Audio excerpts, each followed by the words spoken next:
Great. नमस्कार sir. नमस्कार।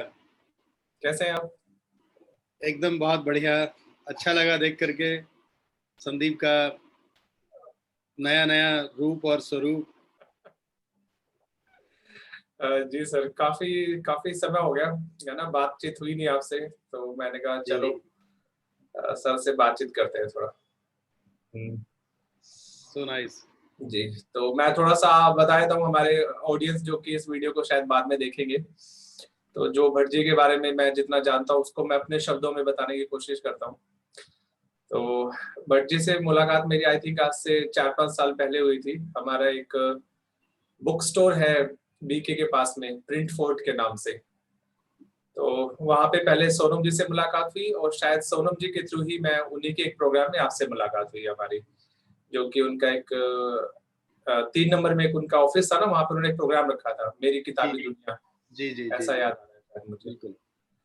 तो भट्ट जी के बारे में जितना मैं जान पाया हूँ अभी तक वो ये है कि भट्ट जी प्रोफेशनली एक गवर्नमेंट जॉब में है और इससे पहले इन्होंने मैथमेटिक्स में खासकर और बच्चों की जो पढ़ाई होती है उसमें इन्होंने बहुत ही अच्छा काम किया है। और बच्चे कैसे अपने स्टडीज में इंटरेस्ट क्रिएट करें और कैसे अपने टाइम को अच्छे से यूटिलाइज करें, इसमें मैंने आपकी सर किताब भी पढ़ी है, थोड़ा सा ओवरव्यू लिया है उसका। तो और इसके अलावा बच्चों की मेमोरी कैसे शार्प हो, तो इस पे भी सर ने काफी काम किया है। एक दो बार जो मैंने इवेंट्स अटेंड किए कुछ सर के साथ, जो कि स्कूल में कुछ कंपटीशन टाइप के इवेंट्स थे अलग अलग सब्जेक्ट्स को लेकर, जहाँ पे बच्चों को तैयारी करने का मौका मिले और अपने आप को एक्सप्रेस करने का मौका मिले। तो आई थिंक एक ऐसे NIT 5 के एक स्कूल में आपके साथ मुझे उसमें थोड़ा सा पार्टिसिपेट करने का मौका मिला। और इसके अलावा भट्ट जी एक बहुत अच्छे मोटिवेशनल स्पीकर हैं। और लिटरेचर की अगर बात करें, फरीदाबाद में अगर कुछ कविताओं की गुफ्तगू की बात करें, है ना, कुछ साहित्य की बात करें, तो मैं देखता हूँ कि भट्ट जी उसमें काफी जगह मिल जाते हैं प्रोग्राम में। सैटरडे संडेज को सर अपना समय देते हैं थोड़ा सा। आई थिंक समाज में जो एक तरह की एक्टिविटीज होती हैं इसमें आप अपना समय देते हैं। और बाकी जितना सर के साथ मुझे बैठने का मौका मिला है उसमें मैंने ये जाना कि सर से बात करना ना हमेशा एक रहता है कि यार एक आप एक बहुत बुजुर्ग आदमी से बात नहीं कर रहे हो, है ना। हो जाता है ना कि एक बुजुर्ग वाला रहता है कि भाई इसको कुछ ज्ञान दे दो और इसको कुछ सिखा दो या ये इस हिसाब से चले। तो एक बहुत ही फ्रेंडली सा डिस्कशन रहा आपके साथ में। और मुझे लगा कि जो भी हम शायद ज्यादा नहीं मिल पाए, 3-4 बार 5 बार ही मिले होंगे शायद, लेकिन हमेशा ये रहा कि हाँ यार दोबारा मिलेंगे सर से और कुछ गहराई में बात करेंगे आपके साथ। तो मेरी तरफ से सर इतना ही आपकी इंट्रोडक्शन में। अगर आप कुछ ऐड करना चाहें तो मोस्ट वेलकम सर। नहीं, सफिशिएंट है। मुझे लगता है कि मुलाकातें तो शायद 4-5 से ज़्यादा भी हुई होंगी। हाँ, हो यस, सकता यू राइटली सेड कि ऑलवेज इट इज़ इंटरेस्टिंग, कि हमेशा अच्छा लगता है कुछ बातें जो है। मेरे लिए भी मतलब जानने के लिए ज़रूरी थी, वो मुझे देखिए मुझे लगता है सीखना जो है ना एक प्रोसेस है, ये नेवर एंडिंग है। जी, और जिस दिन हम ये सोच लें कि अब हमें किसी से सीखने की ज़रूरत नहीं है, तो वो शायद मतलब वहीं आपका फ्रीजिंग स्टार्ट हो जाता है, नॉलेज का स्पेशली, जी, जो जी। कि होना नहीं चाहिए किसी की भी ज़िंदगी में। हमें हमेशा लर्न करने के लिए रहना चाहिए। तो ये सही है, इतना ही इंट्रोडक्शन जहाँ तक है। बस जितना भी मौका मिला मुझे, मेरा यही रहा हमेशा कि स्टूडेंट्स को जब मैं स्ट्रगल करते हुए देखता हूँ तो मुझे थोड़ा पीड़ा होती है। और मेरा एकमात्र उद्देश्य या लक्ष्य ये है कि कोई स्टूडेंट पास होने के हिसाब से ना पढ़े, वो स्किल ले और अच्छा करे, कितना ही अच्छा करे, लेकिन पासिंग मार्क्स के लिए टीचर और स्टूडेंट जब दिखता है कि इतने पास होंगे, हो जाएंगे, किसी तरह से वो अगली क्लास में प्रमोट कर दें, तो ये सिस्टम जो है ना, मुझे थोड़ा लगता है कि इसमें हमें जरा सा परिवर्तन की ज़रूरत है। और बहुत सिंपल है, अगर केवल हेडिंग्स भी चैप्टर्स के डिस्कस कर लिए जाएँ क्लास में, तो बच्चे उस क्लास में प्रमोट हो सकते हैं। जी, जी, थैंक यू सर। और आपने ये एक बहुत अच्छी बात कही कि इंसान तब एक्चुअली रुक जाता है जब वो सीखना छोड़ देता है। और इसकी कोई उम्र नहीं होती, इसकी कोई स्कूल कॉलेज अगर खत्म होने के बाद भी हम लगातार सीखते रहे तो मुझे लगता है कि आप मेंटली और फिजिकली दोनों तरीके से जवान रहते हो, ऐसा मेरा एक्सपीरियंस है। और फॉर्चुनेटली हम मेरे एक साथी है, वैसे मैं उनको साथी बोलता हूँ, है, उनकी एज है 77 ईयर्स और जी। उनका नाम है आनंद छाबड़ा जी। नोएडा में है और रिटायर्ड एक्स चीफ कमिश्नर हैं वो। हम्म, और आज की डेट में जब मैं उनको देखता हूँ, उनका लर्निंग एटीट्यूड और उनसे बात करके लगता है कि यार हमसे तो शायद ज्यादा वो फिजिकली फिट हो, ऐसा मुझे फीलिंग आती है कई बार। और जब उनसे बात होती है तो ऐसा लगता है कि वो हमेशा ना एक डिफरेंट ही मोड में रहते हैं। हम्म, तो वो आपकी बात बिल्कुल सही है और मैंने एक एग्जांपल देखा है लाइव, क्योंकि ये थ्योरी में हमने बहुत बार सुना है और हम लोग ट्रेनिंग में भी बहुत बार इसको यूज करते हैं, बट प्रैक्टिकली देखना किसी पर्सन को कि सच में वो एक उसका लर्निंग एटीट्यूड है और हमेशा वो अपना फिजिकली और मेंटली एक लाइफ को बहुत अच्छे से हेल्दी तरीके से जी रहा है, तो ये एक बहुत ही अलग एक्सपीरियंस रहा है मेरा उनके साथ में, है ना। तो सर मैं चाहूंगा थोड़ा सा आप थोड़ा सा अपनी लाइफ के बारे में बताएं, थोड़ा सा कुछ माइलस्टोन जो कुछ लगता है कि हम शेयर कर सकते हैं, और फिर सर हम लोग बात करेंगे स्टूडेंट्स के बारे में आज, कि स्टूडेंट्स के लिए हम क्या कर सकते हैं या कुछ आपकी क्या इनसाइट्स हैं उसको लेकर। हम्म। जब मैंने लॉ ऑफ अट्रैक्शन के बारे में नहीं पढ़ा था तब भी मैंने ये महसूस किया कि कुछ चीज़ें ऐसी हैं जब आप ठान लो तो आपका उसी मतलब चीज़ें उसी तरह से होने लगती हैं। मैं जब उस समय हमारा यूपी बोर्ड था, जब मैं अल्मोड़ा से दिल्ली आया 81 में, तो दिल्ली में एडमिशन की प्रोसेस कंप्लीट हो चुकी थी। मेरे को ग्रेजुएशन में एडमिशन लेना था, मैंने इंटरमीडिएट पास करके आया था। मैंने फर्स्ट क्लास से पास किया था। लेकिन जब मैं यहाँ यूनिवर्सिटी में गया तो मुझे पता लगा कि ऑलमोस्ट सभी कॉलेजेस में मैं जुलाई 4 तारीख को शायद आया था और यहाँ पर जून में वो प्रक्रिया ख़त्म हो गई थी एडमिशन्स की। 81, क्योंकि यहाँ के जो बोर्ड्स के एग्ज़ाम्स हैं वो थोड़ा समय से होते हैं और हमारे यहाँ थोड़ा देरी से होते थे। तो लेट रिज़ल्ट आया, जानकारी का अभाव था, उन दिनों कोई ज़माना इंटरनेट, अखबार वगैरह इन सब का नहीं था, तो समहाउ। तो जब मैं यहाँ पर आकर के कुछ दिन घूमा, यहाँ-वहाँ दिल्ली के तमाम कॉलेजेस में, और कहीं पर मुझे सपोर्ट नहीं मिला, तो मुझे लगा कि यार पता नहीं मेरा दिल्ली में पढ़ने की जो इच्छा है, वो कहीं रह तो नहीं जाएगी। तो लेकिन ऐसा नहीं हुआ। एक अचानक से मुझे एक दिल्ली के किसी कॉलेज में पढ़ने वाले, मतलब एक स्टूडेंट यूनियन के एक नुमाइंदे से मेरी बात हो गई। उन तक मैं पहुँच गया, तो उन्होंने कहा ठीक है यार, कल आप हमारे कॉलेज में आओ। सादरा में श्यामलाल कॉलेज है, वैसे थोड़ा नाम से नामी है वैसे। जी। तो जब मैं वहाँ पहुँचा कॉलेज में, तो उन्होंने मेरी प्रिंसिपल साहब से मुलाकात करा दी। और जब प्रिंसिपल साहब के पास मुलाकात कराई तो उन्होंने कहा, भाई बेटा देखो, मैं पढ़ने वाले बच्चों का हमेशा मतलब उनको तरजीह देता हूँ, उनको मैं चाहता हूँ कि वो आगे बढ़ें। और आपका जो इंटरेस्ट है कि मुझे एडमिशन लेना है, देख कर के ये लगता है कि आप पढ़ सीरियस हो, तो मैं आपकी मदद कर सकता हूँ, लेकिन एक कंडीशन है। वैसे एडमिशन की प्रोसेस पूरी हो गई है। आपको पहले तो अगर आप फॉर्म भरे होते तो आपका एडमिशन हो जाता।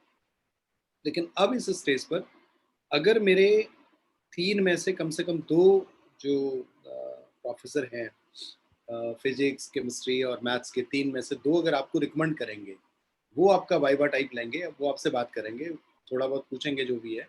और अगर उन्होंने कहा कि हाँ सर ठीक है, इस बच्चे को एडमिशन दे दीजिए, तो आई एम ओपन। लेकिन मैं ओपन हूँ सब्जेक्टिव, कंडीशनल, और वो कंडीशन ये है कि आपको कम से कम 3 में से 2 की हाँ करनी है। तो मैंने कहा सर मुझे क्या करना होगा? कहते हैं उनसे मुलाकात करनी होगी। तो आज तो अभी क्लासेस चल रही हैं, ये है, और आप जो है ना कल का समय ले लीजिए उनसे, बात करके मैं बात करा देता हूँ। उन्होंने पीएन को भेजा, तो देखा कि लंच टाइम में थोड़ी देर है, तो उन्होंने कहा लंच टाइम में सारे लोग मिल जाएँगे। तो उन्होंने एक-एक करके उन तीनों से बातचीत की और उनको बताया कि एक स्टूडेंट है, को एडमिशन लेना है और आपका जो है ना इवैल्यूएशन चाहिए, तो जस्ट इवैल्यूएट हिम। तो कल का समय दे दीजिए। तो उन्होंने अपने-अपने पीरियड्स बताए कि मेरा सेकंड पीरियड खाली है, मेरा फोर्थ पीरियड खाली है, मैं इतने बजे ले लूँगा, लंच के पहले-पहले ही। तीनों ने अपना समय बता दिया और मैं दूसरे दिन गया, एक-एक करके तीनों से मिला। तीनों ने अपने-अपने सब्जेक्ट में से जो भी जितना संभव था वो पूछा। मैंने बड़ी ऑनेस्टी के साथ, जैसा कि आपने जो ग्रुप का नाम रखा हुआ है, तो मैंने जो सवाल आते थे उनके ऑनेस्ट आंसर्स दिए, और जो नहीं आता था उनको मैंने बता दिया सर नहीं आता। और मैंने उनको ये भी बताया सर यहाँ तक मेरा हिंदी मीडियम था और अब इंग्लिश मीडियम हो गया, तो थोड़ा-सा मेरे ऊपर प्रेशर रहेगा, लेकिन मैं पूरी कमिटमेंट के साथ पढ़ना चाहता हूँ और करूँगा। सो तीनों के साथ जब मेरी बातचीत हुई, तो जब उन्होंने तीनों ने शायद अपने-अपने वो रिमार्क्स सर तक पहुँचाए, तो वो तीनों के ही पॉज़िटिव थे और उसके बाद मुझे मैसेज मिला कि यस आई एम इन, मेरा ये हो गया। तो वहाँ से एक शुरुआत हुई सीखने की। तो जब इस तरह से आपका एडमिशन होता है तो लगता है आपको कहीं भी कुछ करके प्रूव करना है, कुछ करना है। तो एक कमिटमेंट अपने आप अंदर आ गई और उस कमिटमेंट को, चूँकि अब ये था कि मोटिवेशन था कि सर ने भी कहा है कि आपने प्रूव करना है, तो मैं अपना समय का मैक्सिमम जो है ना यूटिलाइज़ेशन करता था। और फिर वहीं से एक और घटना घटी थोड़े दिन के अंदर में, और वो घटना ये थी कि जब मैं नया-नया था दिल्ली में, तो बच्चे, वो हमारे जहाँ पर मैं रहता था वहीं पर नॉन सर्कल था। मतलब मैं बुआ के पास रहता था, तो उनके जो साथ में लोग थे यानी नेबर्स थे, तो उन्हीं में कुछ बच्चे स्कूल पढ़ने वाले थे, तो 9th के, 10th के, कुछ 10th के बच्चे मिल गए। थोड़े दिन के बाद 3-4 महीने जब निकल गए, तो उन दिनों संडे-संडे में ही केवल एक पिक्चर आया करती थी दूरदर्शन पे, तो मैं उनके पड़ोस में ही कहीं जाता था, उनके यहाँ नहीं था टीवी वगैरह। वहाँ पर एक बच्चा 10th में था। अब उस बच्चे को कुछ डिफ़िकल्टीज़ देखता था मैं कि हो रही है पढ़ने में। मैं उसके पेरेंट्स को या उसको भी कहता था कि बेटा, वो बेटा नहीं मतलब भाई, कुछ तुम्हें दिक्कत आ रही है तो तुम ऐसा करो कि मेरे साथ बैठ कर के शेयर कर लो। तो उसको ये था कि मैं गाँव से आया हूँ, हालाँकि मैं कॉलेज में पढ़ रहा हूँ, लेकिन मेरा कुछ है नहीं हिसाब-किताब। तो वो मुझसे पूछने में संकोच करते थे। पूछना नहीं चाहते थे। और पेरेंट्स के साथ मेरा थोड़े दिन के बाद, जैसे मैं रेगुलर संडे-संडे जाता था, तो इंटरैक्शन में नज़दीकियाँ सी हुई, ज़्यादा घुल-मिल से गए। तो उन्होंने फिर कहा कि यार पता नहीं क्या बात है, ये तो आपसे मतलब पूछना ही नहीं चाहता, कहता है कि गाँव से पढ़ के आए हैं, मैं क्या पूछूँ? तो मैंने कहा सर, आप ये कहो उसको कि भई बिना पूछे आप ये ऐसे कैसे मतलब रिमार्क दे सकते हो कि गाँव से पढ़ के आए हैं? भाई आप अपनी प्रॉब्लम रखिए, और अगर नहीं वो होगा तो उसके बाद आपका ये जो रिमार्क है वो वैलिड है। लेकिन बिना जाने, बिना बातचीत किए, बिना पूछे ऑनेस्ट रिमार्क नहीं है ना। तो ये ऑनेस्टी नहीं थी कि आपने पूछा ही नहीं और आपने जज कर दिया उसको कि भई ये तो गाँव से पढ़ के आए हैं इसलिए मैं क्या पूछूँ? तो मैंने उनको जब कन्विंस किया उसके पेरेंट्स को, तो उन्होंने उसको बताया कि भई एक बात बताओ, तुमने कुछ पूछा क्या? कहता नहीं। तुमने बातचीत की पढ़ाई के बारे में? नहीं। तो आपने ऐसा रिमार्क क्यों दिए? कहते नहीं वो गाँव से पढ़ के तो आए हैं ना, बैकग्राउंड तो वही है। तो ठीक है, बैकग्राउंड है तो बैकग्राउंड के बेसिस पे जजमेंटल तो नहीं होना चाहिए। यानी आप ऐसा रिमार्क तो नहीं पास कर सकते कि वो गाँव से आए हैं तो कुछ आता नहीं होगा या ये है। कहते यार, आप अपनी प्रॉब्लम्स सामने रखो, बातचीत करो, पूछो, और उसके बाद अगर ऐसा है कि नहीं, अगर आपको बता पाएँ या नहीं समझ में आए, तो तब आपका रिमार्क ठीक है। तो वहाँ पे वो ऑनेस्टी वाली बात जो है सामने आई। और फिर क्या हुआ कि ऑनेस्टली बच्चे ने अगले, जब मैं बार गया उनके पास, संडे-संडे विज़िट करता था। तो इंटरवल हुआ पिक्चर का, और वो अपने साहब बड़ी टिपिकल सी प्रॉब्लम्स छाँट-छूट करके कि ये प्रूव करना था उसको कि ये तो गाँव से हैं, कुछ आता-वाता नहीं है। वो अपनी कुछ प्रॉब्लम्स ले आया टिपिकल, तो मैंने उस प्रॉब्लम्स को देखा तो उससे अंदाज़ा लगा लिया कि हाँ, ये मेरी टेस्टिंग के लिए है रादर देन उसकी लर्निंग के। बट चलो, मैंने कहा फिर भी कोई बात नहीं। तो मैंने वो प्रॉब्लम सॉल्व करी और बहुत अच्छे से की, और शायद उसने उन प्रॉब्लम्स को जहाँ-जहाँ जब भी जिससे पूछा था, वो उनके आंसर उस तरह से नहीं सुन पाया था या जान पाया था, जैसा मैंने उसको सामने रखा। तो उस दिन से ही उसके अंदर चेंज आ गया। उसने कहा, मैं तो अपने माँ-बाप को गलत कहता रहा कि भाई जो है गाँव से पढ़ के आया और ये मेरी क्या मदद करेंगे। तो मैं मतलब 10th का बच्चा है, अब वो कितना शर्मिंदा फ़ील करेगा या कितना उसको लगेगा। But still he has a feeling कि नहीं, मैंने गलत रिमार्क दिया और आई एम रियली सॉरी। और उसकी परिणति ये हुई कि उसके उसने अपने फ्रेंड्स को बताया कि मैंने एक गलती की। हमारे नेबरहुड में एक भैया हैं जो कॉलेज में पढ़ रहे हैं, और वो मेरे से कहते थे कि भाई कुछ पूछ ले, और मैं कहता था आप गाँव से आए हो, मैं क्या पूछूँ? उनसे नहीं कहता था, लेकिन अपने पेरेंट्स के थ्रू। और मैंने जब पेरेंट्स के इंसिस्ट करने के बाद उनसे कुछ पूछा, तो मुझे लगा कि यार, इतने बढ़िया ढंग से तो मैंने आज तक कोई चीज़ सीखी और समझी नहीं। तो उसके सारे वो पेरेंट्स जो हैं नहीं, उसके सारे वो जो फ्रेंड्स हैं, अपने पेरेंट्स के माध्यम से अप्रोच करने लगे, सब उनके घर पे आकर के। अगली पिक्चर के दिन, अगले संडे कि साहब, वो ये बच्चा तो आपने इसको कुछ पढ़ाना स्टार्ट किया, क्यों ना आप आधा 1 घंटा निकाल करके इन बच्चों को पढ़ाना स्टार्ट कर दीजिए। जी। So from that very point, when I was a student of BSc, I started teaching. Rather, I started learning. तो उस समय जैसे ही मेरे को टीचिंग का कंसेप्ट मिला, तो मुझे क्या लगा कि जितने मेरे फंडामेंटल्स थे जो थोड़ा वीक थे, जब मैं पढ़ाने लगा हूँ, तो वो बहुत क्लियर होते चले गए। मैं खुद पढ़ रहा था और जब मैं पढ़ते-पढ़ते मतलब जब उनको पढ़ा रहा था, तो मुझे लग रहा था कि मेरी जो चीज़ें जो मैंने 10th में, 11th में, 9th में, 8th में जिन पर मैंने फ़ोकस नहीं किया, जिनको मैंने बहुत माइन्यूटली ऑब्ज़र्व नहीं किया, बारीकी से नहीं समझा, सीखा, वो इन बच्चों को पढ़ाते-पढ़ाते मैं सीख रहा हूँ। तो हालाँकि मैं उन लोगों के साथ आधा 1 घंटा रेगुलर देने लगा, लेकिन मुझे ये लगता था कि मैं आधा 1 घंटा अपने फंडामेंटल्स बूस्ट कर रहा हूँ। मैं सीख रहा हूँ और वो दोनों तरह से हुआ। मुझे मॉनेटरी गेन हुआ। उस टाइम शायद 15 या ₹20 पर मंथ उन पेरेंट्स से मुझे मिलने लगा, उन बच्चों के लिए जिनको मैं पढ़ाता था। तो मेरा अपना पॉकेट मनी स्टार्ट हो गया आना। सेकेंडली मेरी नॉलेज में वृद्धि हुई और सबसे बड़ी चीज़ ये कि मेरे फंडामेंटल्स बहुत क्लियर होने लगे। मैं पढ़ते-पढ़ते और जब मुझे लगा कि जहाँ भी मुझे कुछ चाहिए था नीचे से उन बच्चों को पढ़ाने के माध्यम से वो इन्फॉर्मेशन मेरे पास थी और वो बेसिक इन्फॉर्मेशन होना मेरे को आगे पढ़ने में मेरी मदद करता रहा, तो मैंने कभी फिर पीछे मुड़ कर के नहीं देखा। Then I did my post graduation from Delhi university और उसके बाद एक और ऐसा ही एक इंटरेस्टिंग वाकया फिर हुआ जैसा एडमिशन के टाइम हुआ था। मैं मतलब ये कि जैसे ही हमने पास आउट किया तो जॉब वॉब नहीं थी, तो लगा कि अब जॉब करनी चाहिए तो हम तैयारी कर रहे थे कॉम्पिटिशन्स वगैरह की। अब लेकिन उन दिनों इतना एक्सपोज़र और इतनी सारी चीज़ें नहीं थी कि कौन-कौन से एग्ज़ाम क्रैक करने हैं। तो नाम के लिए तो था सिविल सर्विसेज़ भी लेकिन हमने असिस्टेंट ग्रेड में ट्राई किया, 1-2 और में ट्राई किया और गवर्नमेंट के कुछ और भी कॉम्पिटिशन्स भरे। लेकिन इन बिटवीन मैं जहाँ रहता था उसके ठीक मतलब करीब 100 मीटर की दूरी पर एक सीनियर सेकेंडरी स्कूल था और बहुत अच्छा था ट्रांस जमुना में। मैं लक्ष्मी नगर एरिया में रहता था उन दिनों। तो वहाँ पे पीजीटी केमिस्ट्री की एक कोर्स निकली और मैंने एमएससी केमिस्ट्री में किया हुआ था। तो मुझे लगा कि चलो जब तक कुछ और नहीं होता या तब तक जो है पीजीटी केमिस्ट्री के लिए अप्लाई करते हैं। अब इंटरेस्टिंग बात ये थी कि शायद मंडे के दिन मैंने वो ऐड देखा था और up to Saturday applications form submit करने थे। बोरिंग तो नहीं हो रहा है ना? नहीं सर, मैं बड़ा मजा आ रहा है सुनने में because this is one of my favourite topic की स्टूडेंट्स की हम लोग बात करें।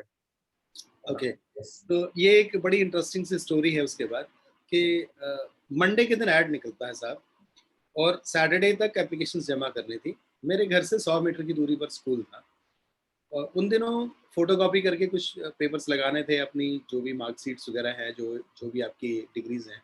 जी, तो फ़ोटोकॉपी बड़ा टिपिकल मशीन होती थी फ़ोटोकॉपी की, बहुत बड़ी-सी एक विशालकाय हाथी जैसा, उसपे पेपर को चिपकाते थे, मैनुअली वो ऊपर-नीचे कुछ होता था।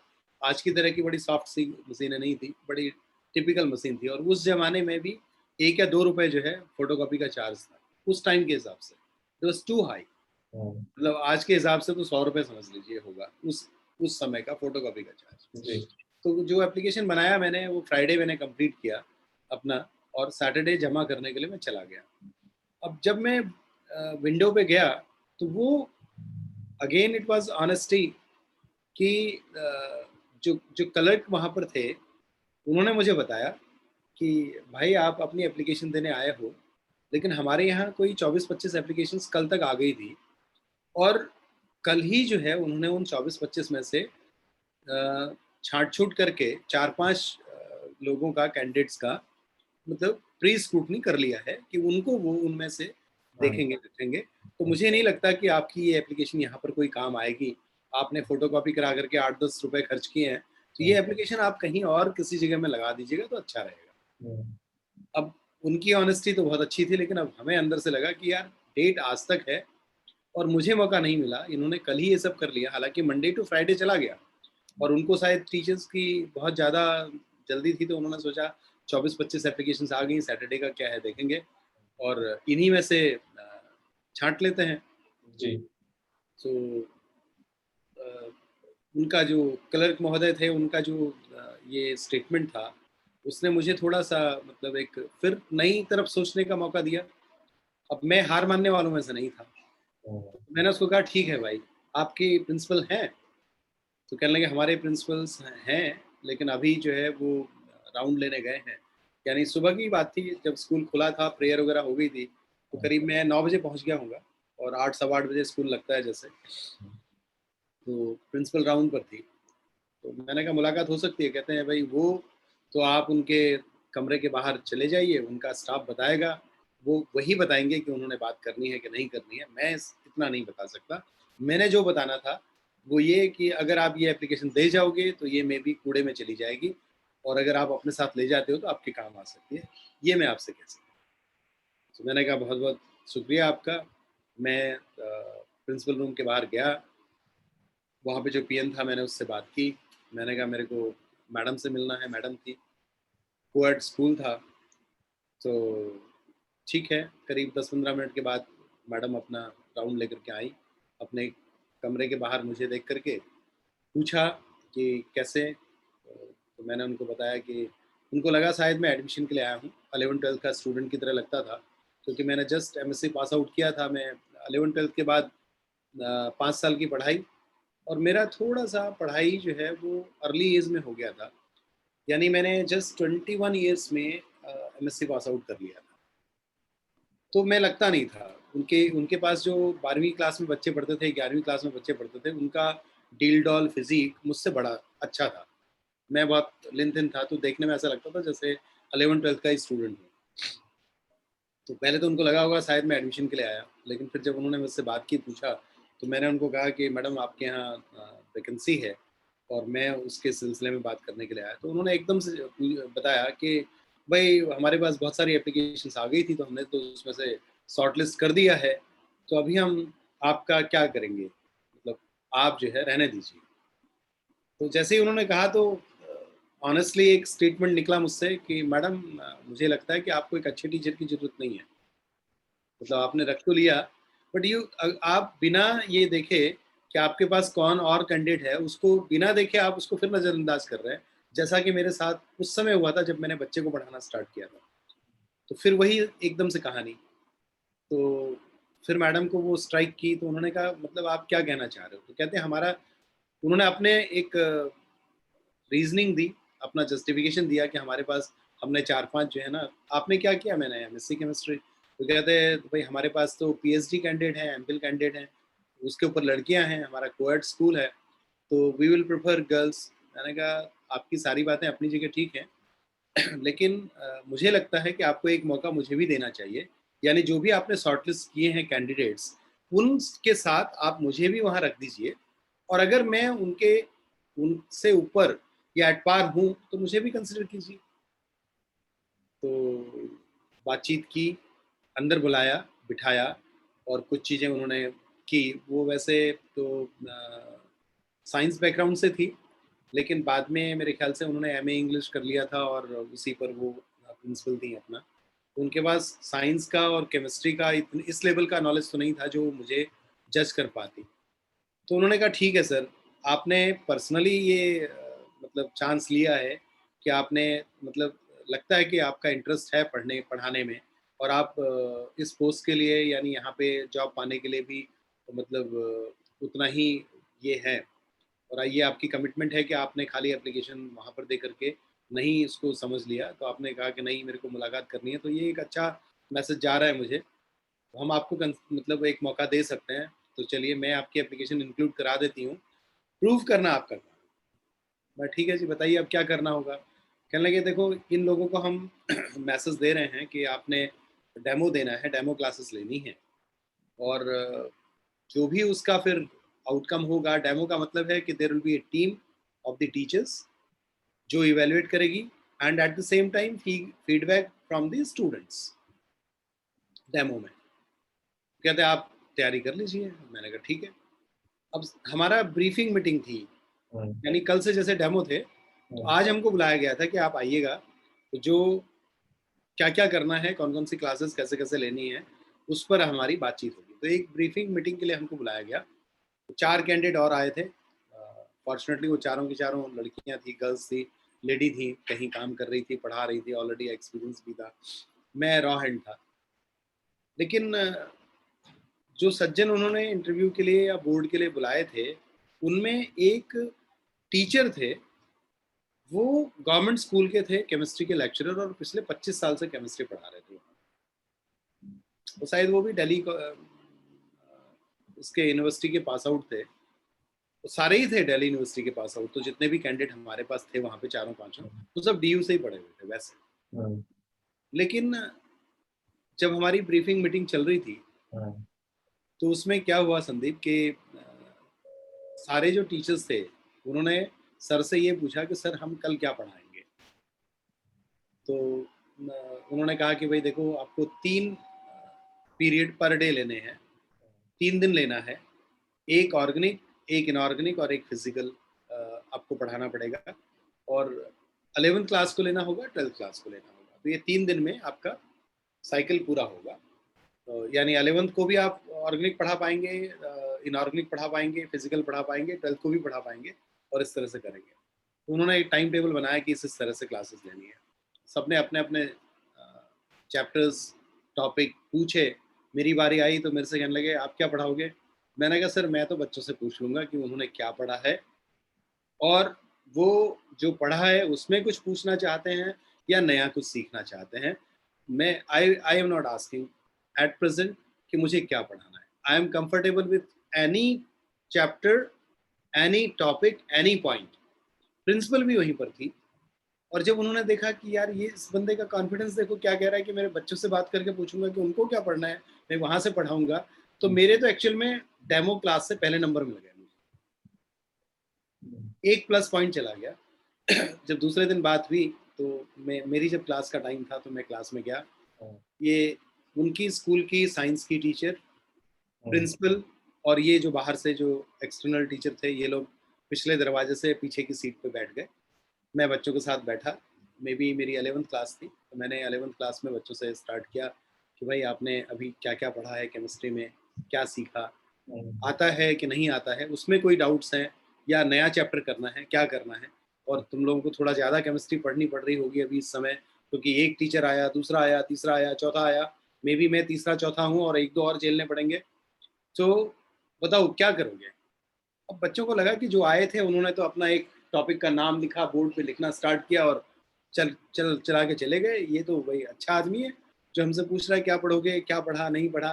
तो जब मैंने बच्चों से इंटरेक्शन करके स्टार्ट किया अपना पढ़ाना, तो that was again a very positive point for any candidate to start with, and that gave me the highest number.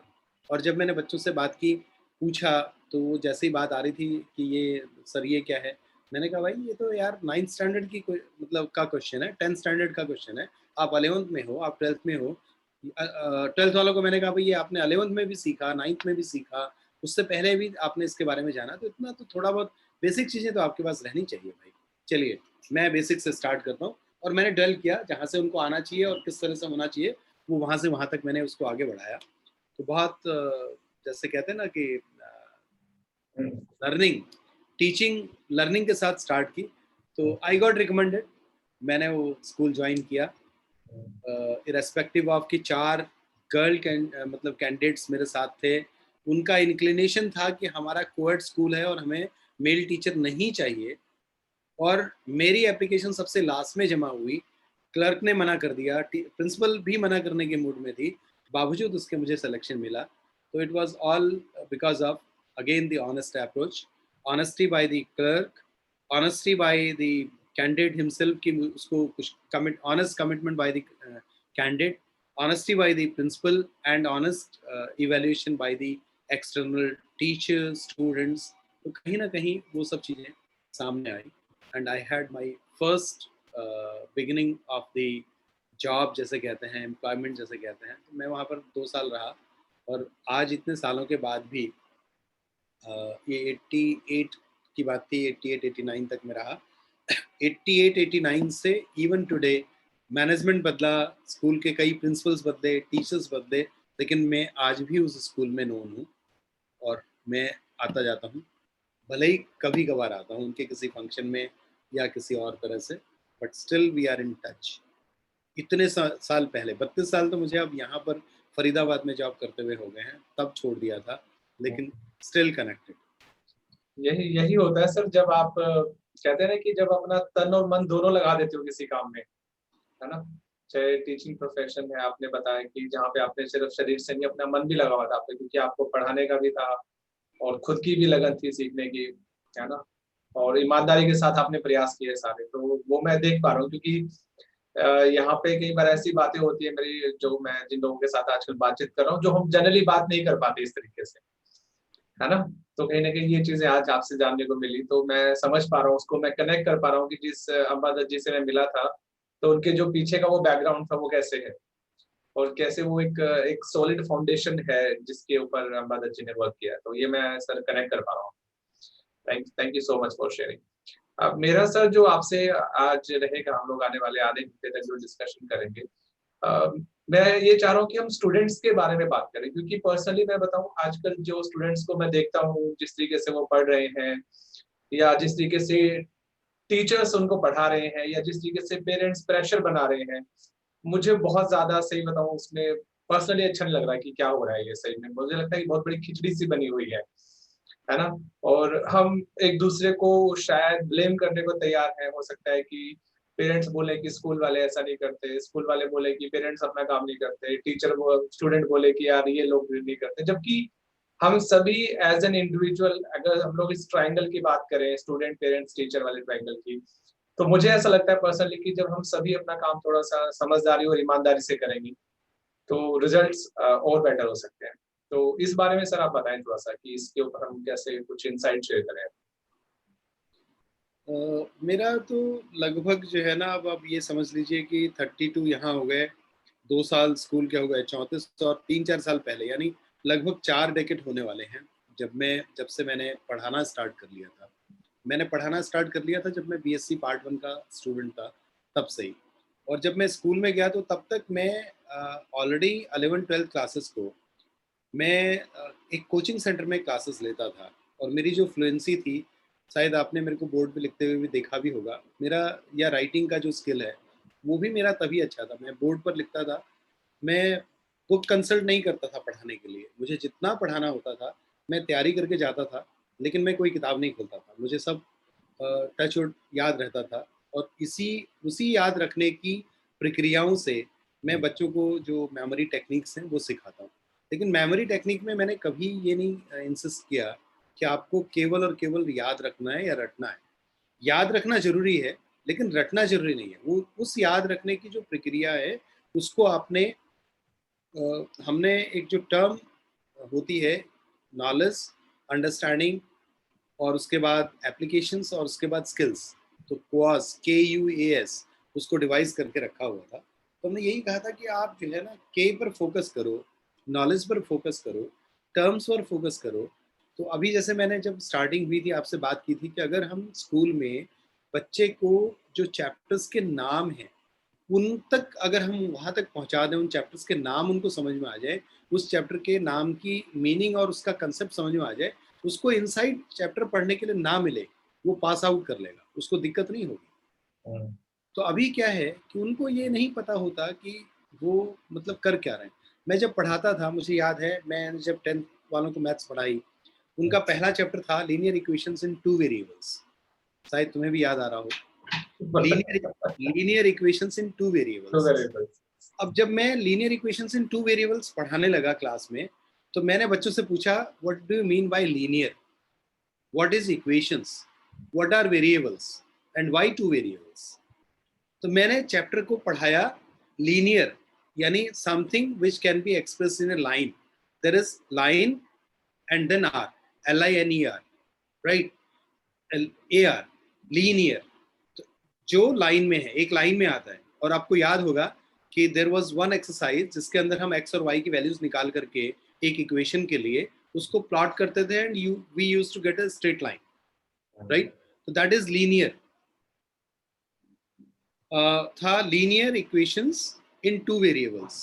2 variables में एक्स वाई थे, क्योंकि एक्स वाई कोऑर्डिनेट में था, तब हम एक तरफ एक्स लिखते थे वैल्यू, एक तरफ वाई लिखते थे, उसको प्लॉट करते थे, तो एक लाइन आती थी। तो वो कंसेप्ट था।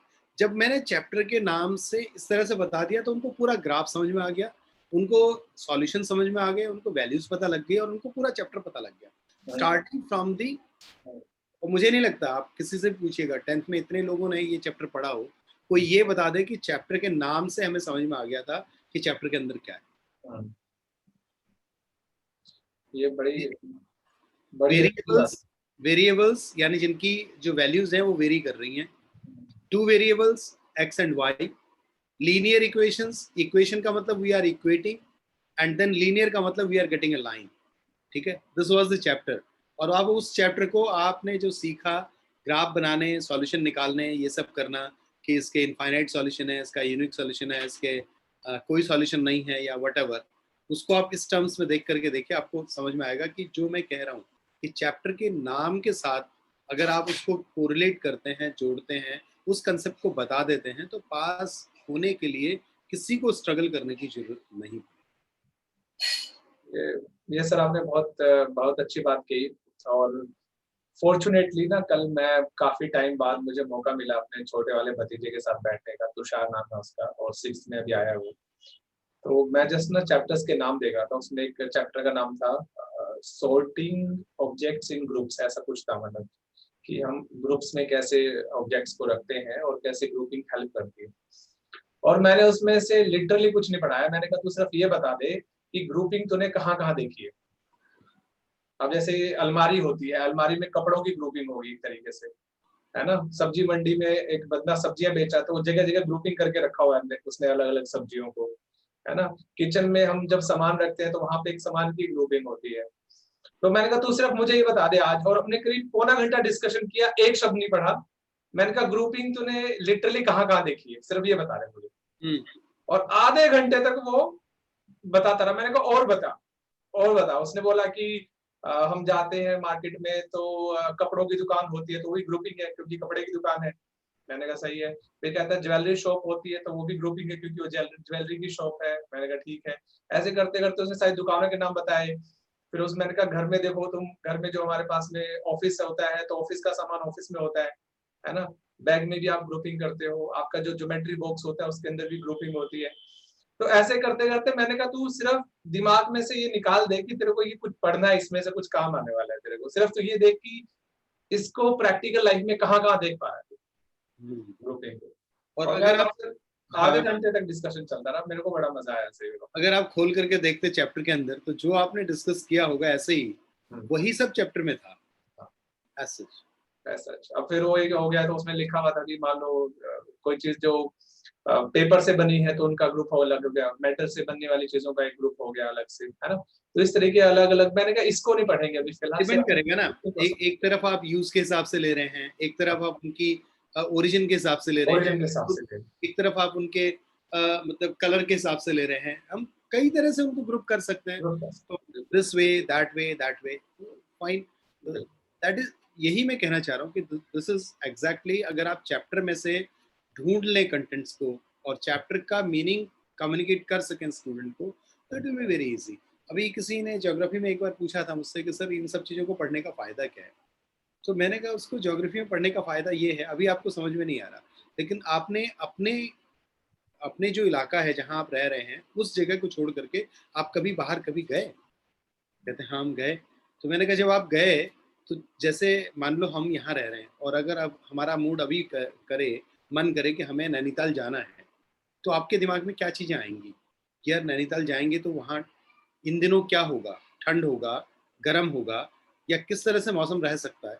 तो उससे क्या मिलेगा आपको वहाँ पर, ये जानने के लिए कि भाई हम यहाँ से ले जाएं तो कुछ गर्म कपड़ों की जरूरत तो नहीं पड़ेगी क्या, या किस तरह का वहाँ पर क्या है।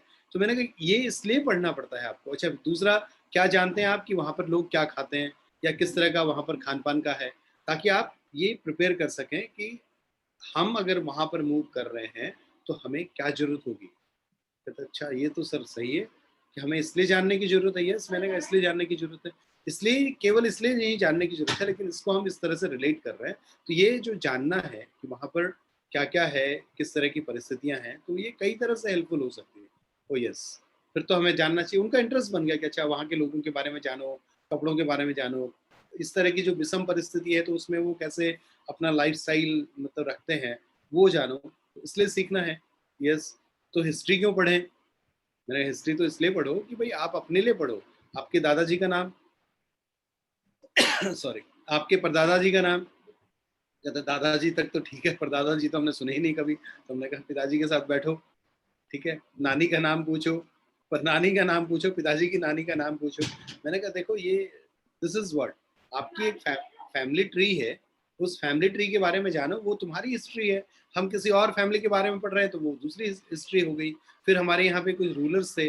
मैंने कहा अभी आप पढ़ते हो ना कि भारत का प्रथम प्रधानमंत्री कौन था, प्रथम राष्ट्रपति कौन था। तो मैंने कहा ये हिस्ट्री इसलिए है कि आज की डेट में ये है, तो इससे पहले जब हम 70 साल पहले जब पीछे जाएं तो ये था।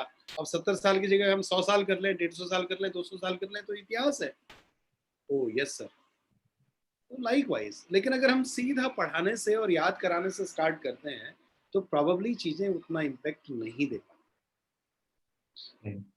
एक सर आपसे बात करते करते ना अभी माइंड में थॉट आया और मुझे लगा कि ये जवाब जानना हर स्टूडेंट के लिए, हर टीचर के लिए, हर पेरेंट के लिए इम्पोर्टेंट है। और इस सवाल की गहराई में जाना इम्पोर्टेंट है, जिससे मैं आपसे बात करते हुए फील कर पा रहा हूँ। एक्चुअली में हम पढ़ते ही क्यों हैं? पढ़ाई करनी ही क्यों है? तो अगर हम लोग इस सवाल को जब तक गहराई में नहीं जाएंगे, जैसे आपने भी बात किया कि हमें क्यों पढ़ना है, तो आपने एक लेवल तक उसको टच किया। तो एक हमारे मेरे को ट्रेनिंग के दौरान अभी मैं एक सब्जेक्ट पढ़ा रहा हूँ, स्ट्रेटेजिक थिंकिंग, सीए स्टूडेंट्स को। तो उससे भी पहले मुझे जाने का मौका मिला, दैट्स कॉल्ड 5 व्हाई टेक्निक। 5 बार आपको व्हाई सवाल पूछना है। तो मिनिमम है ये, अगर आपको उसकी तह तक जाना है तो 7 भी हो सकता है और उससे ज्यादा भी हो सकते हैं।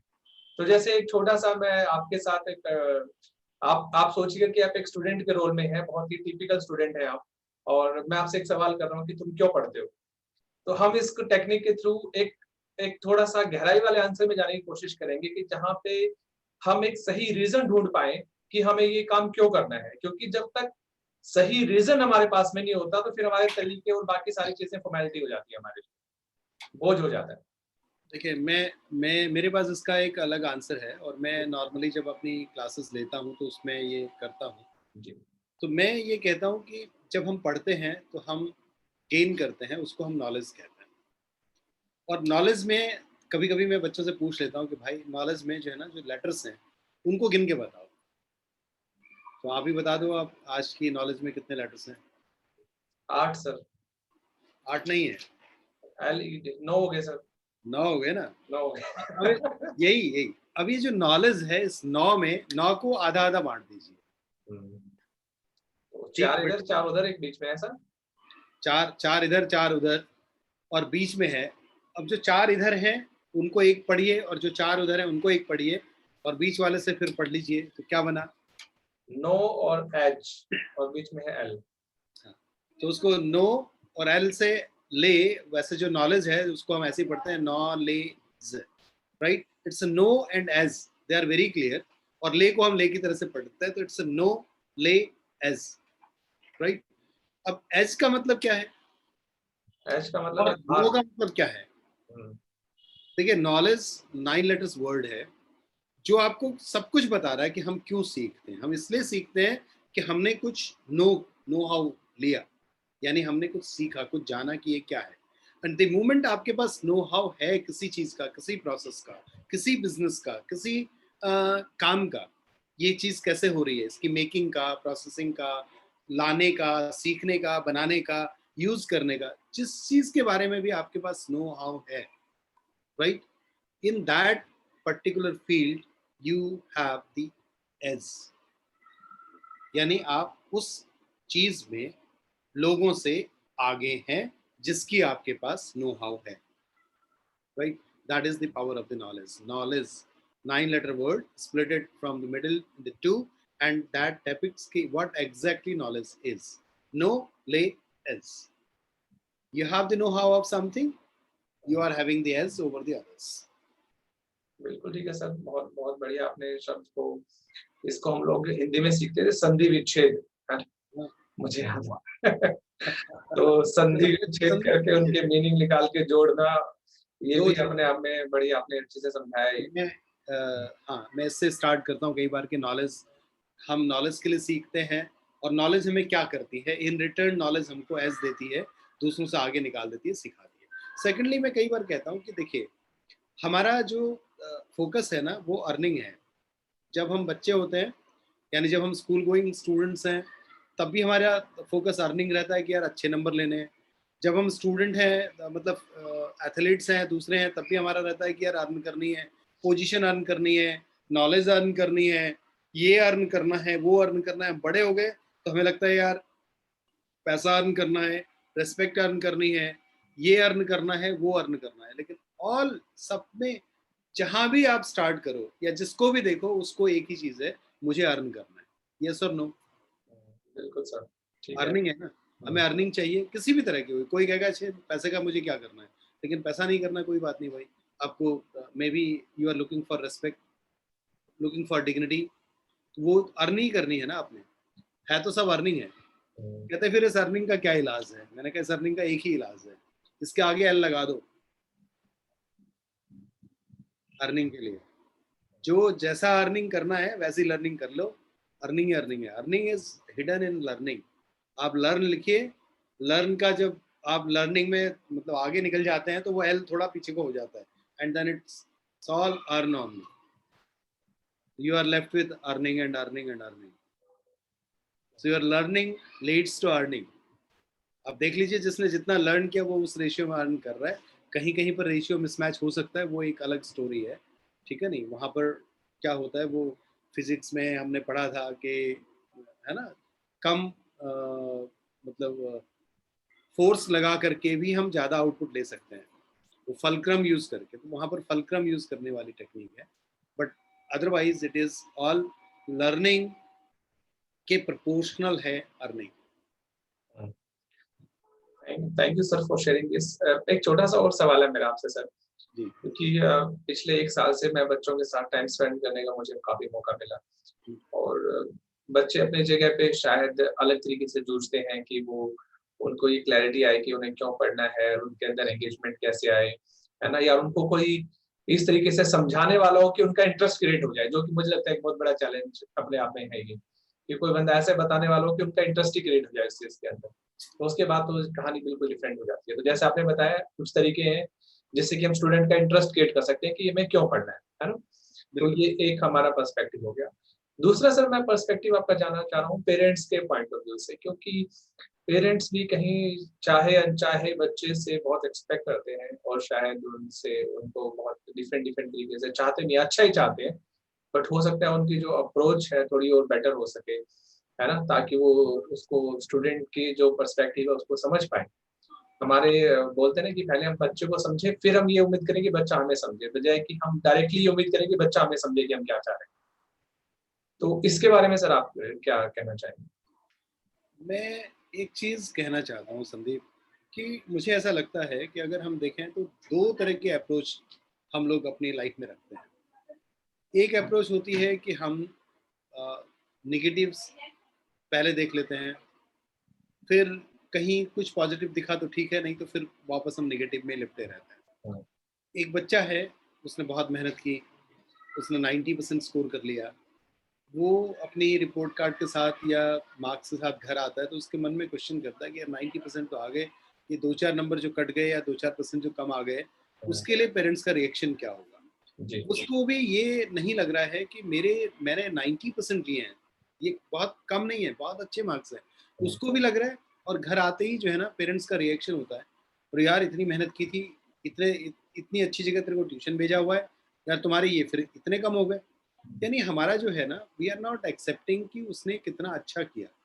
अगर यही हम उसको ये कहते उसी चीज़ में, उसी परफॉर्मेंस में कि बेटा आपने इतना कर लिया, और अगली बार से आपने ये देखना है कि और कहाँ पर ये थोड़ा-सा कमी रह गई, उसको ठीक कर लें।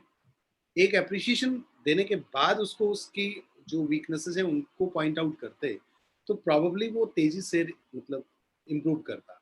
अब हमने क्या स्टार्ट किया कि उसने इतना अच्छा किया, उसके बावजूद उसका जो रह गया, हमने चाहा तो यही कि वो उसको फिल अप करे, ब्रिज करे उस गैप को। लेकिन हमारा जो अप्रोच है, वो एनपीएन है, नेगेटिव, पॉजिटिव, नेगेटिव। अगर पॉजिटिव है भी तो वो सराउंडेड बाय नेगेटिव है, और उससे क्या होता है, ग्रोथ नेगेटिव ही रहती है, यानी इम्पैक्ट नेगेटिव रहता है। बच्चे के मन में ये आया नहीं करने के लिए कि मुझे करना चाहिए। अगर हमने वही स्टार्ट किया होता, पीएनपी किया होता कि बेटा देखो आपके इतने आ गए और ये नहीं आ सके, ये आपको लेकर के आने, अगली बार इस पे ध्यान देना है कि कैसे करना है इसको। वही बात हमने कही, लेकिन अप्रोच के ऊपर रिजल्ट्स डिफरेंट होंगे।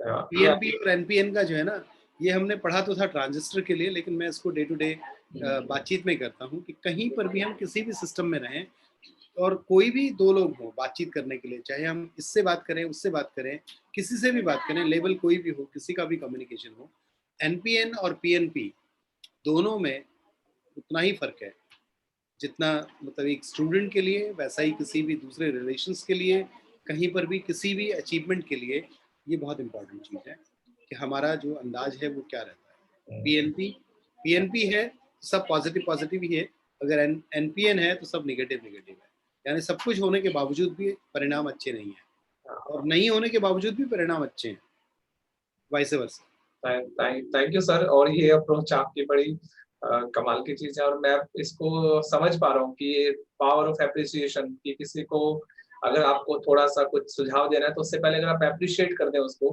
तो रिसेप्टिव मोड में आ जाता है बंदा उस फीडबैक के लिए, है ना। और ये, हाँ, ये बड़ी कमाल की चीज है कि हम अप्रिशिएट करना सीखें पहले बच्चे को ना, जो उसने किया है पहले उसके लिए अप्रिशिएट करें जो भी उसने किया है, उसके बाद हम लोग उसको सजेस्ट करें। आप ओनर हैं, आप फैक्ट्री रन करते हैं, आप बिजनेस रन करते हैं, आपका जो एम्प्लॉय है आपके पास आ रहा है, उसके अंदर कुछ वीकनेसेस हैं, तो यू स्टार्ट विद कि उसकी वजह से आपके क्या पॉजिटिव चीज़ें हुई हैं या उसके अंदर क्या पॉजिटिव क्वालिटीज़ हैं, वो कहाँ पर स्ट्रांग है, तो उसकी स्ट्रेंथ को फोकस करके पहले उसको कुछ अप्रिशिएट कर दो और उसके बाद कहो कि बेटा थोड़ा सा इस एरिया में और इम्प्रूव करके अगली बार इसको ऐसे करके ले आओ, तो वो कहेगा यार अच्छा ठीक है, मेरी इतनी चीज़ों के बारे में तो इनको मालूम ही है ना, तो मुझे ये थोड़ा इम्प्रूव करना है। अब आप गए और आपने सीधा वीकनेस पे फोकस किया कि यार आप ये नहीं कर पाते ठीक से, इसको ठीक करके लाओ, तो उसे लगेगा कुछ भी कर लो यार, इनको तो कुछ फर्क ही नहीं पड़ता। वो उसका उसका फीलिंग यही है। आपने दोनों बार में बात तो एक ही कही उसको कि ये इम्प्रूव कर लीजिए, लेकिन एक बार आपने उसकी स्ट्रेंथ का एहसास लिया और उसको ये कम्युनिकेट किया कि मुझे तेरी स्ट्रेंथ भी पता है, राइट। दैट जो वो फीलिंग है वो बॉन्डिंग स्ट्रांग करती है और उसको लगेगा कि यार देखो अच्छा मेरी इतनी सारी चीज़ें इनको मालूम है और मुझे ये इम्प्रूव करना है, ये तो मेरे लिए कुछ भी नहीं है, इसको मैं कर सकता हूँ। वो कमिटमेंट के साथ जाएगा और हो जाएगा। अब जिसको हमने केवल अपनी वीकनेसेस के साथ भेजा है वो दबाव की वजह से, प्रेशर की वजह से करेगा तो सही, लेकिन उतना अच्छा रिजल्ट नहीं आ सकता जो उसके साथ आएगा। हम घर में खाना बनाते हैं, उसमें स्वाद उतना नहीं होता जो लंगर में बन जाता है। रीज़न कि वो जो फीलिंग्स वाली जो मतलब आती है, जो मल्टीपल फीलिंग्स और जो चार्जिंग वहाँ होती है, वो घर में नहीं हो पाती। ये डिफरेंस है। Thank you sir. आपने बताया कि हम इसको अप्रिशिएट करें पहले, उसके बाद हम उसको इम्प्रूवमेंट के लिए या जहाँ पे उसको करना है वहाँ पे अगर हम लोग फिर बाद में करते हैं तो बहुत अच्छी अप्रोच है ये, और आपने बड़ा सही नाम दिया इसका, PNP, positive negative positive. And दूसरी वाली अप्रोच जो कि ज्यादातर हम लोग यूज करते हैं वो सही अप्रोच नहीं। Thank you for sharing this. एक सर लास्ट सवाल मेरा आपसे है, टीचर्स के पॉइंट ऑफ व्यू से थोड़ा सा बताएं, क्योंकि टीचर्स किस तरीके से बच्चों का इंटरेस्ट क्रिएट करने पढ़ाएंगे, जैसे आपने बताया कुछ टेक्निक्स, ये सारी चीजें, तो अगर एक दो चीजें और ऐड करना चाहें तो। सबसे पहले तो टीचर का जो है ना इंटरेस्ट होना चाहिए, और टीचर्स का मैं आज भी ऐसे एक दो लोगों को जानता हूँ, जब मैंने पढ़ाना स्टार्ट किया था वो उस समय पढ़ा रहे थे और वो तब से लेकर के आज तक बच्चों को रटा रहे हैं। आज भी मैं मिलता हूँ उनके पास, बच्चों की अच्छी खासी लाइन है, लेकिन उनका पढ़ाने का सिस्टम वही है कि सबको एक एक पर्टिकुलर क्वेश्चंस दे रखे हैं कि भाई ये तुम याद करके सुना दो, वो उनसे सुन लेते हैं और वो चले गए अपना। उनके पास ऐसा ही है। और बच्चे उनके पास वो रेगुलर रहते हैं, वो पहली क्लास में दूसरी क्लास से बच्चे आते हैं और शायद 7th या 8th तक वो पढ़ाते हैं, तो 7th 8th तक उनके पास वो बच्चे कंटिन्यूशन में रहते हैं, जो बच्चा पहली दूसरी में चला गया। और इन कंट्ररी मैंने लगभग 20 साल कोचिंग की और मैंने किसी पर्टिकुलर स्टूडेंट को 6 महीने से ज़्यादा नहीं पढ़ाया। और अगर एक क्लास में मैंने उसको पढ़ाया, किसी भी क्लास में, 8th में पढ़ाया, 9th में पढ़ाया, 10th में पढ़ाया, तो उसके बाद उसको मतलब ट्यूशन की ऐसी वाली ज़रूरत नहीं पड़ी जिन चीज़ों के लिए वो हमारे पास पढ़ा। वो फंडामेंटल्स उसके इतने स्ट्रांग किए हमने कि उसके बाद उसको लगा तो केवल डाउट क्लियर करने के लिए, ऐसे नहीं लगा कि बस ये क्या करना है। यानी जब आप पढ़ाएं तो आपके जो कंसेप्ट हैं वो इतने क्लियर होने चाहिए कि बच्चे को बिल्कुल वो इस तरह से स्टार्ट करें, जैसे चैप्टर के नाम से मैंने कहा वहां से स्टार्ट करोगे आएगा। मैं फिशबोन डायग्राम की बात करता हूँ टीचिंग में भी, कि आप जो जो चैप्टर है उसको आप रीढ़ की हड्डी की तरह से बीच में ले आइए, और उसके बाद से जो छोटे छोटे उसमें से निकलते हैं जो सब टॉपिक्स, उनको बोन्स की तरह से इधर उधर ऐसे फैला दीजिए, एंड देन एक बिल्ड करके एक डायग्राम बन जाएगा जो हैंडी होता है, जिनको हम फ्लैश कार्ड भी कहते हैं। And in one single piece of paper आप पूरे चैप्टर का एक छोटे से पेपर के ऊपर, एक कार्ड के बराबर के जितना जो प्लेइंग कार्ड होता है, उतने बड़े एक सिंगल कार्ड के ऊपर आप एक पूरा चैप्टर लिख सकते हैं और उतने में सिखा सकते हैं बच्चे को। बीच में एक वर्बेटम बना करके, ठीक है, फिशबोन डायग्राम इसको मैं कहता हूँ वैसे, and that is another name is flash card. और वो सिंपल है, एक कीवर्ड यानी चैप्टर का नाम इधर लिखा और इसके जितने सिरे निकल रहे हैं उन सिरों को इधर उधर लिखा और उनकी जो फर्दर जो ब्रांचेज हैं उनको लिखा, और वहां से स्टार्ट कर दिया कि ये चैप्टर क्या है। बस एक कार्ड के ऊपर एक चैप्टर एक दिन में खत्म। और वो इस लेवल तक कि बच्चे को बिल्कुल प्रैक्टिकली, जैसे आपने ऑर्गेनाइजेशन के बारे में कल उसको बताया, वैसे ही कि अच्छा ये इस तरह से करेंगे तो ये चीजें निकल के आएंगी, ऐसे करेंगे तो ये आएगा, ग्रुपिंग में इधर ये जाएगा, यहाँ ये होगा, and it's all very clear.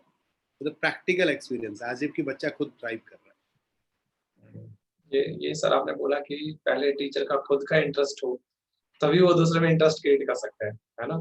और जब खुद के उसके क्लियरिटी होगी कॉन्सेप्ट्स की, तो वो कॉन्सेप्ट्स को जनरल लाइफ से रिलेट करके बता सकता है, जो मुझे लगता है कि एक बहुत बड़ी इंपॉर्टेंट चीज है कि स्टूडेंट रटने के बजाय वो अपनी लाइफ से जोड़ के देखना चाहते हैं उसको। और इसीलिए शायद अगर याद हो तुम्हें तो मैंने एक बार बताया था, एक पीवी फॉर्मूले की बात मैंने की थी पढ़ने में। पीवी, पी टू वी तक के जो अल्फाबेट्स हैं, वैसे नॉर्मली पढ़ने में क्या होता है, पढ़ने में होता था read and then answer the questions. यानी आपने पढ़ा और कुछ क्वेश्चंस के आंसर्स आपको आ गए कि नहीं आए, हमारा पढ़ने का ढंग ये होता था। लेकिन मैंने उसको थोड़ा सा डिफरेंट वे में लिया, तो हमने लिखा पी से लेकर के वी, यानी खाली ये तो था रीड और टेस्ट, जो हमारा नॉर्मल स्टाइल है, क्लासिकल स्टाइल है। अब हमने उसको कहा नहीं, आपने रीडिंग से पहले आपको एक प्रीव्यू चाहिए कि आप क्या पढ़ रहे हैं और क्यों पढ़ रहे हैं, हैव सम आइडिया। तो वो पी डाल दिया। भाई आपने जैसे होता है ना कि आपने जैसे आज हमने एक टॉक रखी, या हमने ये बात करनी है तो क्यों करनी है, क्या करनी है, so what is the pretext of that. Teaser हो गया ना एक तरीके से, मार्केटिंग टीजर होता है हमारा, जो मूवीज का भी आता है ना, एक प्रीव्यू आता है उसका एक छोटा सा, किसी भी चीज का। हाँ, आजकल तो देखो आपको जैसे सीरियल जो है ना, कल क्या आने वाला है उसका भी एक छोटा सा ये, आप आपका या जो पिक्चर आने वाली है उसका जो ट्रेलर है, that is the preview, right, this is a preview. मतलब ये इसमें यार ये चीज होगी तो आपका इंटरेस्ट बन गया उसमें। तो एक प्रीव्यू से हमने स्टार्ट किया, दैट इज पी। पी के बाद आता है क्यू। आपको थोड़े से क्वेश्चंस भी डालने होंगे कि यार वहां पे इन, मतलब ये पढ़ने के बाद, ये सीखने के बाद किस तरह के क्वेश्चंस को हैंडल करना होगा। देन कम्स आर, जो कि हम बिल्कुल पहले लेवल पे ही चले जाते हैं, रीडिंग। और फिर रीडिंग के बाद देन कम्स एस, समरी।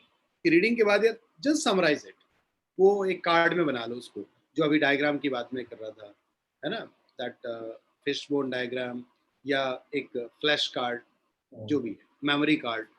और उसके समरी है, वो समरी बनाना है। उसके बाद आप क्वेश्चंस पे जाएं, आंसर्स पे जाएं, ठीक है। और उससे भी ज्यादा इंपॉर्टेंट है, that is called T, testing. मतलब आप आंसर कर पा रहे हैं कि नहीं कर पा रहे, दैट इज टेस्ट। टी के बाद है यू, यूज। यूज और यूजर अगर हम देखें कि अगर आपने कोई कंसेप्ट पढ़ा, अकाउंटेंसी पढ़ी, आपको पता है कि यार बैलेंस शीट निकालनी है, इसका यूज क्या है, चार्टर्ड अकाउंटेंट बनोगे तो ऐसे करोगे, अकाउंटेंट बनोगे तो ऐसे करोगे, बैंक में चले जाओगे तो ऐसे करोगे, एंड सो ऑन। तो दैट इज द यूज। और जैसे आप यूज देखोगे ना, आपको चार्टर्ड अकाउंटेंट बन करके ऐसे करना है तो आपको लगेगा अरे चार्टर्ड अकाउंटेंट किस तरह से बैलेंस शीट बनाता है, या बैंक में कैसे बैलेंस शीट बनते हैं, या इस पर्टिकुलर चैप्टर से क्या कंसेप्ट निकल के आया, वो कैसे होता है। आपने देखा कि एक चीज है, मान लो हमने देखा कि कोई भी है, इसको हम इस तरह से यूज करते हैं, तो उसका जो एप्लीकेशन है, how it is being used, वो जैसे हम देखते हैं ना तो पिक्चर बन जाती है उसकी। तो आपने कहा कि एक गाड़ी है, ये साहब यहाँ से वहां जाने के काम आती है। जब आपको गाड़ी पता है तो आपको पता है अरे गाड़ी है तो उसको में हम इस तरह से सामान रखते हैं, पीछे रखते हैं, सीट होती है, ड्राइवर होता है, ऐसे मूव करती है और ऐसे पहुंच गए। तो वो कंसेप्ट क्लियर हो गया, आपका विजुअल बन गया, आपका, आपने देख लिया उसको। तो जहां आपने किसी भी टेक्स्ट को विजुअल में कन्वर्ट कर लिया तो पढ़ना और पढ़ाना दोनों आसान हो गए। तो जो की पॉइंट है वो ये है कि convert your text into pictures. और पिक्चर्स हमको जल्दी आसानी से याद होती हैं, पिक्चर हमको आसानी से समझ में आती हैं।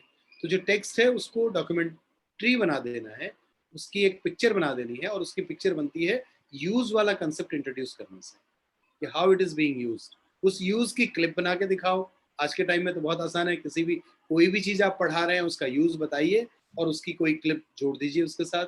जैसे ही आपने कोई क्लिप उसके साथ जोड़ी, तो वो विज़ुअल बना और वो विज़ुअल हमेशा के लिए याद हो गया, समझ में आ गया, और विज़ुअल याद हो गया या विज़ुअल देख लिया, विज़ुअल बन गया टेक्स्ट का, तो फिर आप नहीं भूलते। जी। स्टोरी कोई सुनाएगा तो टाइम लगेगा उसको याद करने में, लेकिन ट्रेलर देख लिया 2 मिनट का तो पिक्चर समझ में आ गई क्या होने वाला है। बहुत सही बताया सर आपने, ये बड़ा आपने P2V जो आपने बताया, रिव्यू, PQ क्वेश्चनिंग, R से रीडिंग, R से S से समराइजेशन, समरी, फिर टेस्ट, फिर यूज एंड फिर विजुअल, है ना? कमाल की अप्रोच है सर, आपने मतलब इन शब्दों के थ्रू आपने पूरा एक प्रोसेस एक्सप्लेन कर दिया, ये बड़ी कमाल की चीज। एंड सिंपल आइडिया इज कि जो भी टेक्स्ट है हमारा उसका विजुअल बनना है, यानी उसको डॉक्यूमेंटेड करके एक डॉक्यूमेंट्री बना लेनी है, पिक्चराइज करना है। जहाँ पिक्चर बन गई किसी चीज की, किसी भी टेक्स्ट का अगर हम पिक्चर में कन्वर्ट कर दिया तो उसको रिटेन करना, उसको याद करना, उसको समझना बहुत आसान हो जाता बहुत आसान बात है। सर ये आज हम लोग इसकी शुरुआत कर रहे हैं, बल्कि मेरे आपसे मैं ऑफलाइन आपसे बात करूंगा कि हम कैसे जो आपकी ये इनसाइट्स हैं इनको हम और कैसे आगे शेयर कर सकते हैं, और कैसे हम, मुझे लगता है कि पर्सनली मैं ये फील करता हूँ कि ये जो आपने ये इनसाइट्स हैं और जो आपने ये तरीके डेवलप किए हैं ये जाने चाहिए आगे तक, और ये काफी स्टूडेंट्स की, टीचर्स की, इवन पेरेंट्स की भी हेल्प कर सकते हैं अलग अलग लेवल पे, है ना? तो इसके बारे में सर फर्दर डिस्कस करते हैं, और है। आई एम आज ऑलवेज के with you, I am always with you. आज के लिए सर आपका बहुत बहुत धन्यवाद, और जल्दी सर मुलाकात करते हैं आपसे। माय प्लेजर, बहुत अच्छा लगा। Thank you sir, thank you so much sir, thank you so so much. Nice, thank you. Quit कर सकते हैं? जी सर।